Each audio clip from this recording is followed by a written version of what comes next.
Well, the NPP says that Alban Bagbin, the Speaker of the House of Parliament, is biased towards the opposition NDC amidst a high-stakes standoff over who can claim a razor-slim majority in Parliament just a couple of months before elections.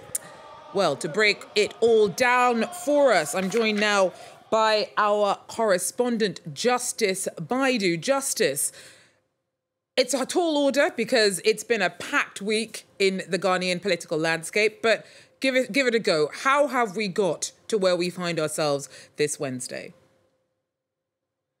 So the background to this is the result from Ghana's 2020 election, in which the two leading political parties, the NPP and the NDC, both secured numbers that meant that they were neck to neck. And so since 2021, there's been a tussle for control of Ghana's legislature. Now, last week, the Speaker of Parliament, who was elected from the side of the opposition party, ruled that 4 parliamentary seats were to be vacant because the members who were occupying those seats had filed to run for the 2024 election as independent candidates against a law in Ghana's constitution that said that if you did move from the party on which you were voted to go to parliament to another party, you vacated your seat. The ruling parties side in the House, who were the majority, immediately took the matter to the Supreme Court. The Supreme Court, under 24 hours, overruled Speaker Bagbin's ruling that annulled those, declared those seats vacant. Now, these NPP MPs came back to Parliament claiming to maintain their majority position. This angered the opposition party that had also gone ahead to declare themselves as the new majority. So this is where we are now. Parliament has been suspended indefinitely, and there's a long way ahead for Ghana's parliamentary democracy now. So what does that mean for Ghanaian lawmaking? Because, you know, there's some pretty big decisions, particularly economic ones, that need to be taken. And the country's only 2 months away from the elections.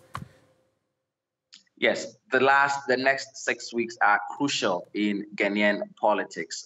This election has been described as a very, very tough one. Ghana is still fighting to get its way out of what has been described as one of its worst economic crises in the last 3 decades. Inflation, even though has improved over the last few years, is still very, very high. Cost of living is high, and the government is trying to get the country out of this crisis. Over the next few weeks, this government has only 2 months to go, and it would be expected to bring into Parliament a lot of bills.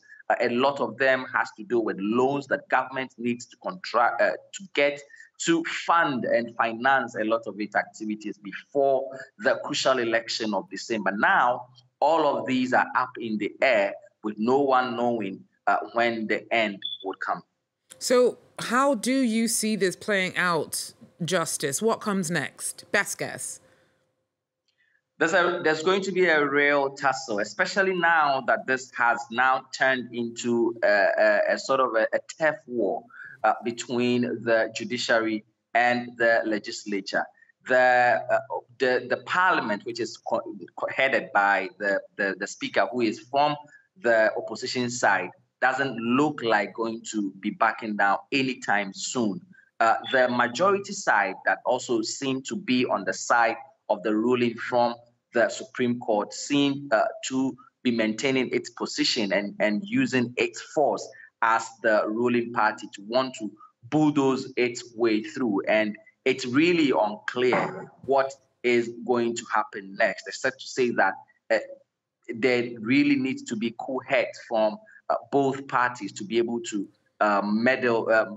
find a middle ground through all of this. The other problem is that these are very fresh territories for Ghana. It's never happened in the country, in the history of the country, to have the parliament so closely tied in terms of representation from each of the two political parties. Thank you so much. Justice Baidoo doing a great job talking us through some pretty complex but high-stakes happenings in the Ghanaian political landscape. Joining us there from Ghana.